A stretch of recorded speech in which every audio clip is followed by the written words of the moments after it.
আল্লাহর হাবিব সাল্লাল্লাহু আলাইহি ওয়াসাল্লাম মসজিদে নববীতে বসে আছেন সাহাবাদেরকে নিয়ে। হঠাৎ এক বেদুইনের আগমন। বেদুইন অনেক দূর পল্লী থেকে মদিনার মসজিদে নববীতে এসেছে, কিন্তু সে ইসলাম ধর্ম গ্রহণ করেছে, মুসলিম।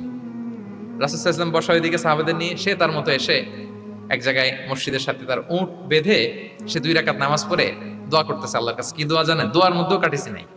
দোয়াতে বলে, ইয়া আল্লাহ আল্লাহুম্মা আরহামনি ওয়ারহাম মুহাম্মাদা ওয়ালা তারহাম মা'ানা আহাদা। মানে আল্লাহ, তুমি শুধু আমারে রহম করো আর মুহাম্মদ সাল্লাল্লাহু আলাইহি ওয়াসাল্লামের রহম করো, আমাদের সাথে আর কাউরে রহম করো না তুমি।